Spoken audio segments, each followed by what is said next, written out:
Today we're going to talk about education.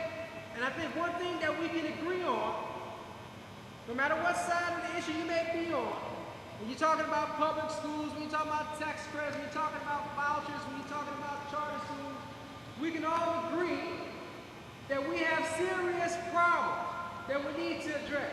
We can all agree that our children are suffering. We can all agree that we have a system that is broken, and together we can fix that. It's very easy for us, and I have to step away from the mic and the podium, but it's very easy for us to pinpoint and point the finger. It's not doing what? I'm looking for partners in this community. Come up with solutions. I'm not an expert in crime, even though I've been a crime victim. I am not an expert in educational matters. I'm 1 in 163, and I'm a voice that's been sent up there. But it is a seat. It is your seat. And I want the people to understand that it's your seat. I want you to be able to engage this process. Because as elected officials, we can tell you, and as many of you have been around longer than I have, we can tell you whatever you want to hear to get us elected. But you have to follow the process. You have to engage the process. You have to understand the process so that you can hold us accountable, and so you can see who's actually working for you and who's not working for you in Jefferson City. Now what I want to do is talk about some of the things that I have tried to do in terms of education, in terms of health care, and in terms of even the environment. You don't hear much, even though we're suffering, you don't hear much about the environment. We have a crisis here in health care. Not only is there a need for us to restore the people who have been cut off of Medicaid, there's a need to expand the scope of those who are covered. There's a need to expand the scope of services. I'll tell you a story about a young man who had cancer. He was on Medicaid. And there were certain services that he could not get because he was on Medicaid. There were alternative measures that we wanted to look for this young man, but he was denied. That young man was my brother. He passed away Saturday. My job as a state representative is to fight for those people who we just see as numbers. Because to many people, my brother was just a number. He was another person who died. There was a lack of services. I want to give people like him an opportunity. I want to give people, when they say that you have a certain length of time left, that you should be able to take your Medicaid, you be able to take your Medicare, and you should be able to use it for alternative medicines. So when I go back up to Jefferson City, outside of just fighting to restore those cuts, we're going to fight to expand the scope of the coverage. What I need is, I need you. I need those people from the medical profession. I need those people who are suffering. We need to hear your voices. They hear our voices in the hallway. They need to see and hear your voices. That's how we respond when we see you. I need you as a partner. Whether we agree or we're not going to agree, and I tell people, we're not going to agree on 100% of anything. But where we can agree on, let us agree on so we can move forward. So my pledge with Medicaid, or when we're talking about health care, is being innovative. One, restore those people who have been cut off of Medicaid. Two, and I'm going to bring a young man to talk about what he's doing, because we need to look at preventative measures in our community. If you look at our community, we suffer from many ailments, and a lot of it is because of a lack of knowledge. A lack of knowledge about proper dieting and whatnot. We take that for granted. But we're going to talk about that. I'm going to give Mr. Melvin Shaheed an opportunity to come up and talk about his organization. Education is a big problem. Like I said, we're going to start from the premise that one, there's a problem in our educational system. And I tell you, we have good public schools. I tell you, we have good charter schools. I tell you, we have good private schools. But I tell you, we have bad private schools. I tell you, we have bad charter schools. And I tell you, we have bad public schools. And I think we should all be able to agree on that. I think we have bad representatives. You know? I think you have bad teachers. As a representative, you're privy to a process to remove a bad representative. So if we're looking at our children, we have to make sure that we equip our teachers, because it's not an easy job being a teacher in today's time in the public schools. Because we understand and we know that there's social factors that figure and play a role in the classroom. There's children who go into the classroom that don't eat a breakfast, who no matter what you instill in them in that classroom are going back to that broken home where they don't have a father, maybe even a mother, they're exposed to drug use or whatnot. We have serious problems, and we have to address this in a holistic manner. And we can't come to a solution by pointing fingers. I tell you, I'm tired of it. I see too much of it in Jefferson City. It's a lot of blame to go around. I can start with myself if it makes it easier for people. You own Jefferson City. And when you realize that, that's when the change is made. There's a responsibility that I have as an elected official, but there's a responsibility that we have as residents. We have to engage this process together. I have a lovely wife. And on a good day, we're agreeing on 85% of the things. That's great. So I'm not looking to agree with anybody 100%, you know, but I'm telling you that I'm open. I'm open as a voice and a vehicle. So if you have an educator, I want to talk to you. I was educated in public school, right here at Couples Elementary School. And if we have educators, you know the Elaine Biggs, you know the Mary Franklin. Those are my teachers. But the times are rough right now. And the times of pointing fingers is dead. If anybody knows me, and I tell you, you can call me. My cell phone number is listed on my flyers. I have no problem engaging people when they have questions. And I'm telling you that I'm looking for partners. I'm looking for partners in progress. I didn't go up to Jefferson City believing that I had the answer to anything. But I went up there with my greatest qualification, believing my sincerity. My sincerity in being a voice. My sincerity in taking the community's concern and trying to have that concern addressed. Education sits at the cornerstone of the success of our community.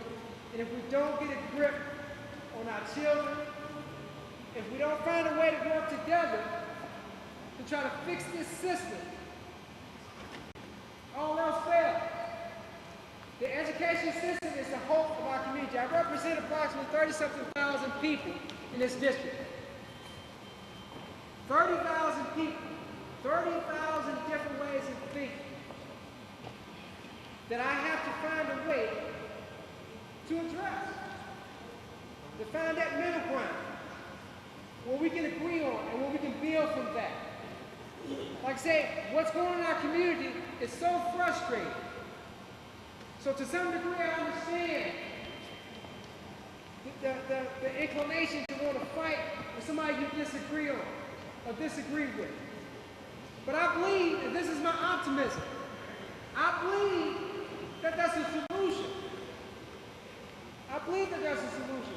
If in our minds and in our hearts we're sincerely concerned about coming to the table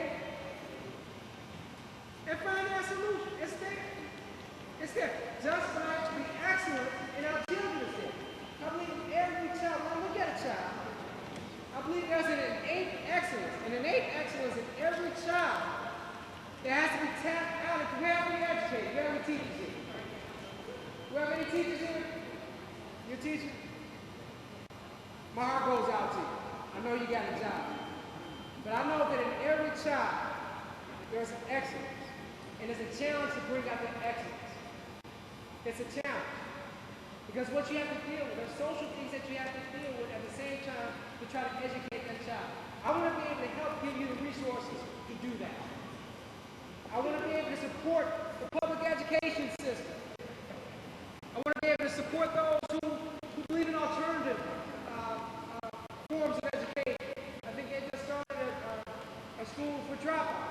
issue of dropouts.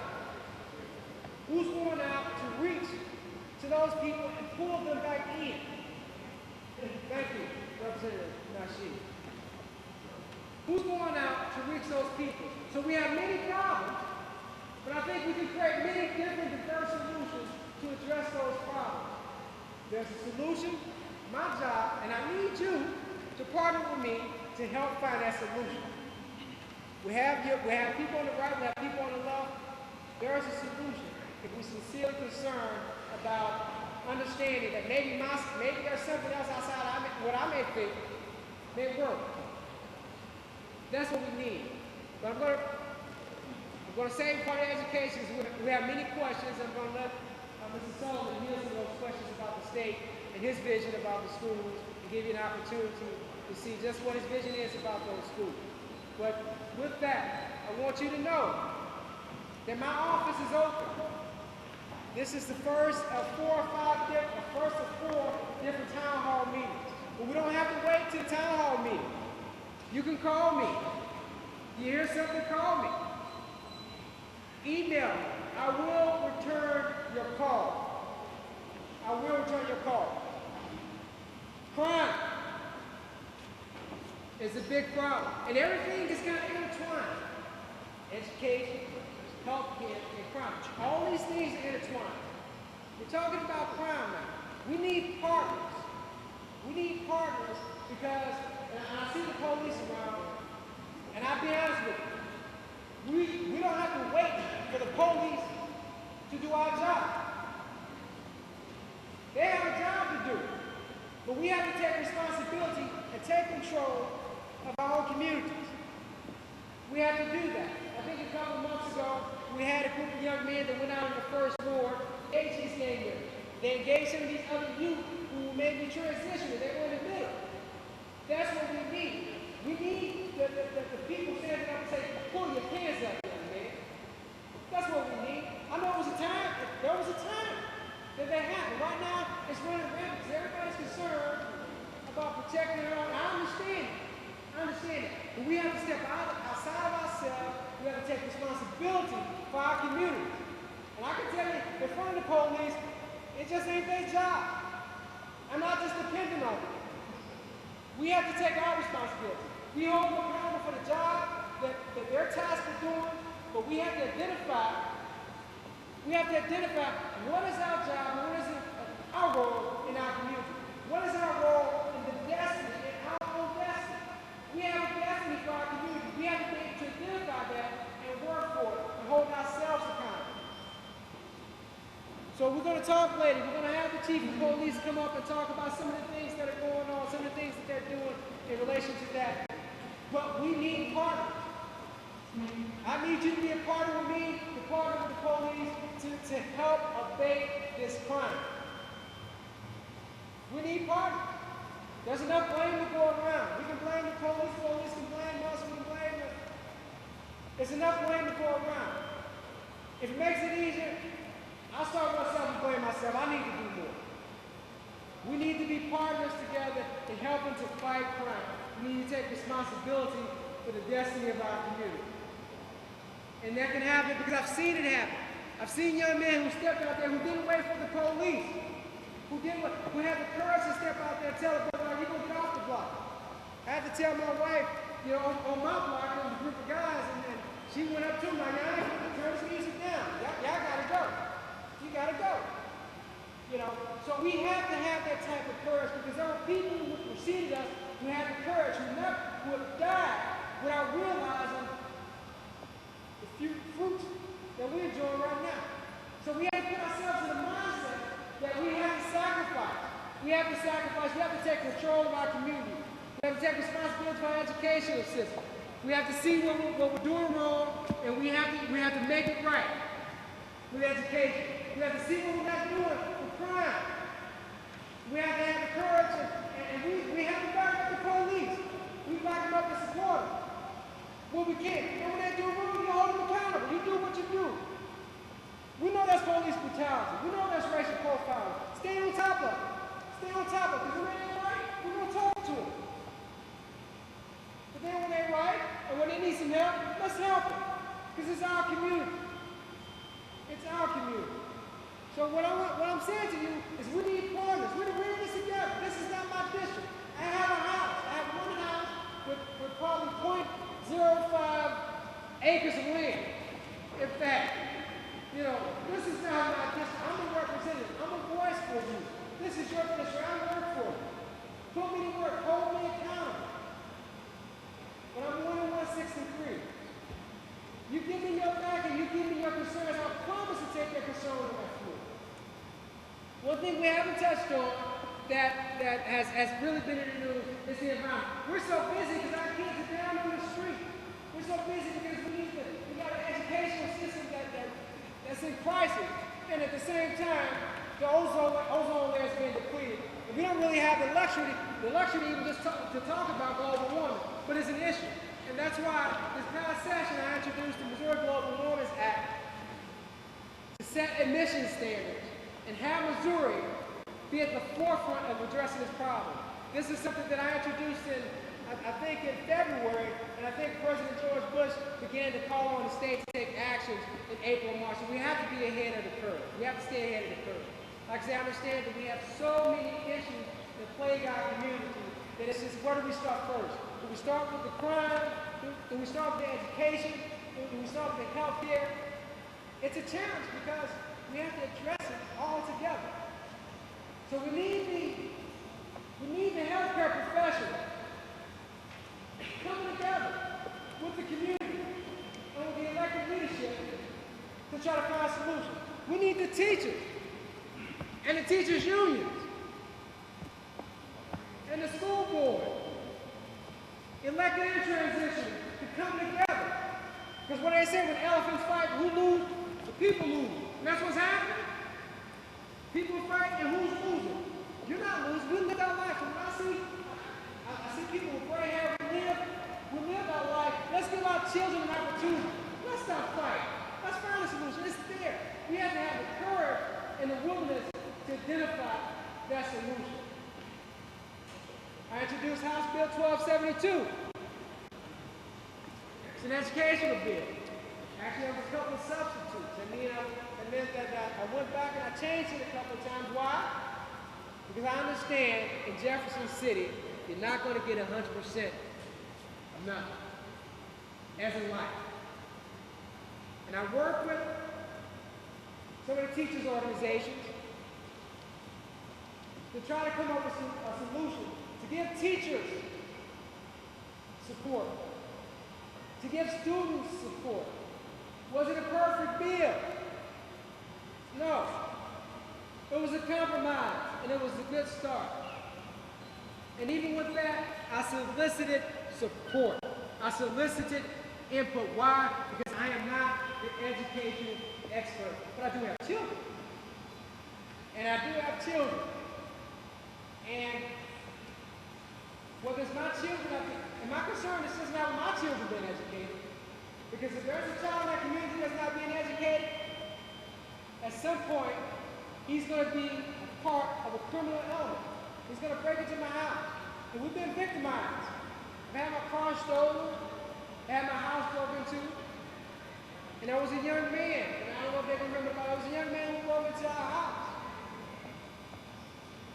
And my only request was, I didn't want to even press any charge. I said, if he can go back to school, I don't want to say, if he goes back to school, I won't say anything. My concern was getting that child back into the classroom. How do we get our children back into the classroom? How do we get our parents? How do we get the parents to support? To send those children off in a condition where they can think. So I understand that there's social elements. When you're talking to the teachers union, I know there's social elements that exist that we need to address.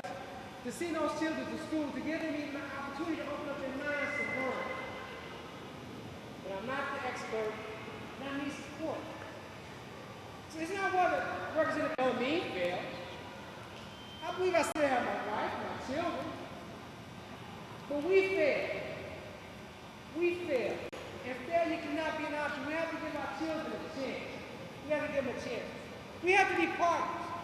We really have to be. We have to find a way to agree to disagree and find a way to agree to agree. Because if not, That child loses. Those children out there lose. We've lived a life. Good, bad, exciting, whatnot. We have to give our children a chance. I need partners. You hear me saying that because I want, when you leave, to say I'm a partner in this. And quite honestly, I don't care if you're in the 57th district.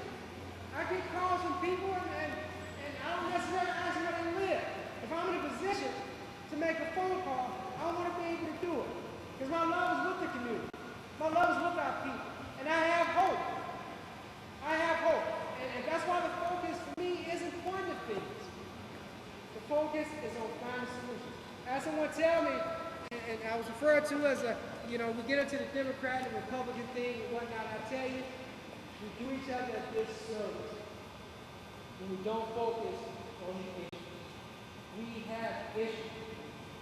When that kid who wants to eat a bowl of cereal but he doesn't have milk, he doesn't go in the refrigerator looking for Republican milk or Democratic milk, he wants milk. He wants milk. Yeah, I don't even know if you look at the dollar bills, and I don't even know if I have a dollar bill. And I'm not sure if, what's he there? A Republican or what's he there? A Democrat? I'm not mean. I'm not going to turn down a Republican presidential dollar or a Democratic presidential dollar. My job is to work to create opportunities so we can have more Republican, Democrat, wig dollars, whatever it is. We got to be partners. We got to be partners. I went to Jefferson City with the optimism and the sincerity. And in going up there, my concern wasn't getting back. Politics has a shelf life. And you go up there with the thought of what can I do in the short term to make an impact. And if I can have an impact on one life, I think I've done a job. You can send somebody up there to fight. I can tell you, I can go up there and say, I've been fighting, I can file bills and whatnot. I tell you, I've been fighting for you. I've been fighting for you. I've been fighting, I've been yelling, I've been screaming and whatnot. What you should ask me is what you got done. How far did that go? Because I tell you, I'll be honest with you, and they probably won't tell you, we lie to you. People lie. Elected officials lie. I'm not going to lie to you. You're going to know my position. You ask my position or anything, I'm going to tell you my position. I'm going to stay there.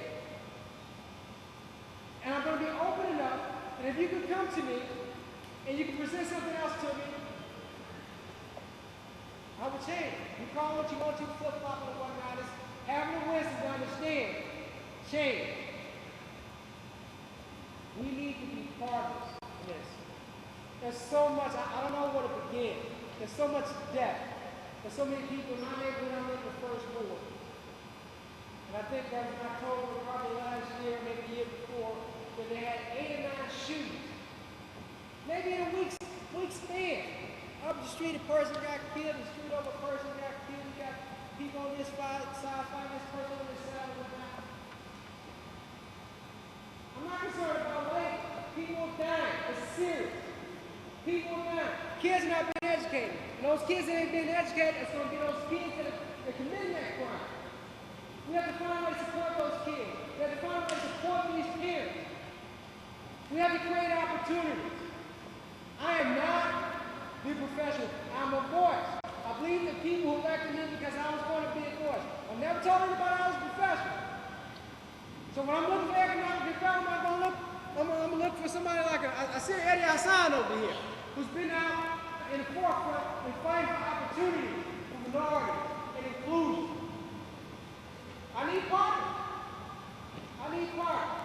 There's enough blame to go around. We've done a great job. We've done an excellent job. Every elected official has been great. We've had so many citizens that have been great in offering so many concerns and complaints, and that's good.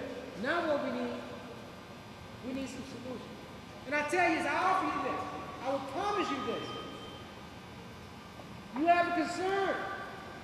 You call. You come to Jeff City. I won't tell you it's my office. You're paying for it. Why don't you come up there? I work for you.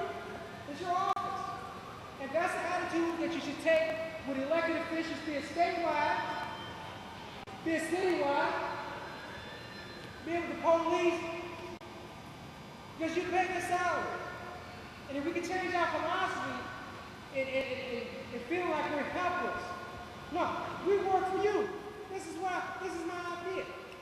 This is what we want you to do. But one thing I ask you to do, I ask anybody to do this. When you come to Jefferson City, outside of the complaints, please bring me a solution.